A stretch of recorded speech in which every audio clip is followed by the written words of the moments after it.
mu Kakaro mwaka 2020 mu gace kari hagati y'ishamba rya Kibira n'umupaka w'u Burundi n'u Rwanda ibintu byari bisanzwe bitekanye, ariko muri ako kanya bica birahinduka.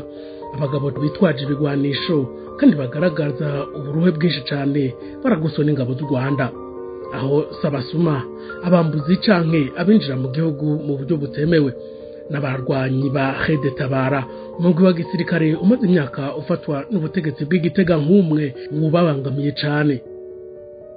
Mu ndwi zakurikiye haduka ibibazo bikomeye mu migenderanire y'ibihugu. U Rwanda rwemeye gushikiriza abo bagabo u Burundi, benshi babibonye nk'ingingo ya politike yakoze mu ibanga ntangere. Abo bagabo bari bande? Ni kubera iki Kigali yahisemwo kubashikiriza? Munakurikire iyi nkuru idushikana mu nzira z'ibanga za diplomasi n'inyungu z'ibihugu. Je ndi Philbert Karangwa. Umugwi Rede Tabara wavutse mu bihe by'amakuba ya politike. Kugira dutahure neza inkuru y'aba bagabo 11 dutegezwa gusubira inyuma mu mwaka wa 2015. Muri uwo mwaka Burundi bwinjiye mu ngorane zikomeye za politike.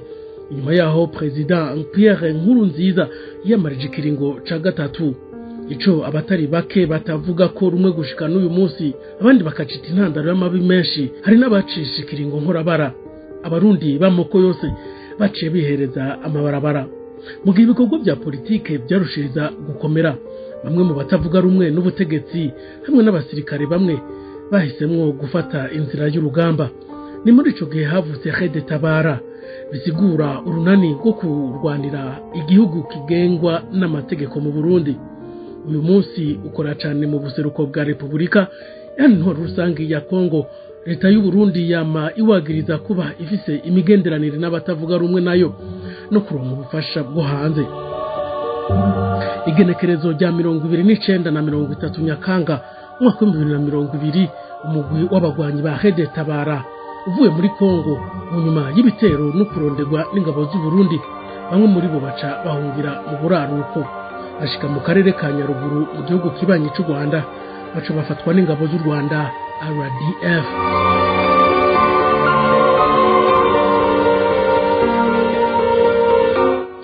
Yamara naho biruko, bamwe mu bahinga bavuga ko bishoboka ko abo bagwanyi igihe berekeza muri ico gihugu cy'u Rwanda bibaza ko aribo bashobora gukura ubutabagwa.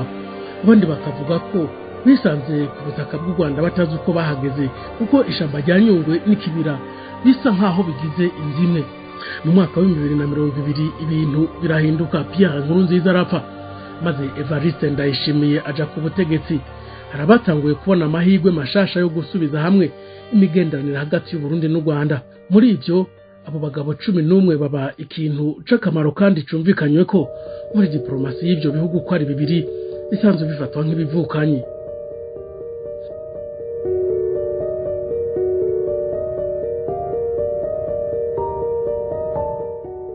Kuwa 30 mu Kakaro umwaka wa 2021 abo bagwanyi bashikirizwa u Burundi biciye mu buryo bwo gukurikirana amasezerano y'akarere.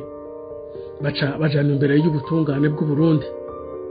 Bageze mu Burundi, abo bagabo baracira urubanza. Mu majambo bavuze mu matohoza, bavuze uko ubuzima bwo mu mashamba bwari bumeze. Bavuze ko ibikorwa bya gisirikare byari byatanguye, ariko amashirahamwe aharanira uburenganzira bwa muntu yo yasabye ko ayo majambo atohabwa agaciro kubera impungenge z'ukuntu yoba yarabonetse.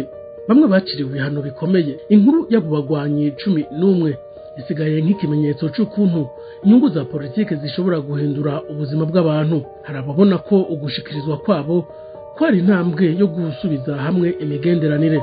Abandi babona ko byari ugutanga ikimazi. Ariko ikizwi nuko amatati hagati y'Uburundi n'u Rwanda yongeye kwiyerekana mu nyuma. Abo bagabo bo basigaye ari gice cy'inkuru ikomeye y'akarere k'ibiyaga binini. Yiresi yacu ishingiye ku bintu byavuzwe n'amakuru yashizwe ahabona ku bijanye n'ishikirizwa ryabaye mu mwaka wa 2021. Abo bagabo bamaze gushikirizwa u Burundi, urugendo rwabo ntigwahagariye ku mupaka. Baciye bajwana mu maboko y'inzego z'umutekano kugira bakugwe kamatohoza. Mu nyuma bashikirizwa ubutungane. Abari bakurikiranye ico kibazo bavuga ko bamwe bamaze igihe bafungiwe ahantu hatavugwa cyane kandi hatanazwi.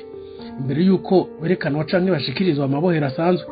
Havugwa abamaze kwicwa naho atamakuru ahagije turaronka, reka n'abagwaye muri bo ntibahabwa uburenganzira ngo baje kwivuza, ikitavuzwe no kuboreza igufa kuva bashika mu nzara za Ndayishimiye.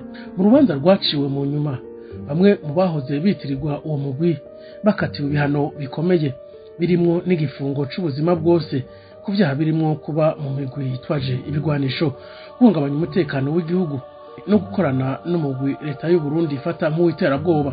Ariko rero hari amashirahamwe hamwe n'ibimenyesha makuru vyigenga byavuze ko ubuzima bwo mu ibohero canke mu mabohero y'amatoza bwagiye buvugwa kuba bugoye. Hari ivyashikirijwe bivuga ko bamwe bamaze igihe bafungiwe mu kuzimu muri imwe mu nzu ziri mu Kinanira mu gisagara ca Bujumbura, umugwa mukuru w'ubutunzi. Amakuru kandi avuga ko hari n'ababaye cane bakeneye kuvurwa canke ko ari amakenga ku buryo amatohoza yokorwamwo kubijanye n'ivyo bagirizwa. Ivyo birego nivyemejwe n'inzego za leta, ariko vyagiye birashikirizwa n'abakurikirana ibijanye no guharanira agateka ka zina muntu. Uyu munsi amakuru yemewe kandi arambuye ku buzima bw'abo bagabo dasogwa canke ngo ashigwe ku mugaragaro. Bamaze guhinduka igice c'inkuru nini y'akarere, aho intambara, diplomasi n'inyungu z'ibihugu bishobora guhindura ubuzima bw'umuntu mu kanya gatoya. Boba barabagwanyi, boba bari ibikoresho vya politike, canke boba bari abantu bafashwe hagati y'inyungu z'ibihugu. Inyisu zose ntiziraboneka, ariko ikizwi nuko inkuru yabo isigaye yanditse mu mateka y'akarere ka Afrika y'ubuseruko n'ak'ibiyaga binini.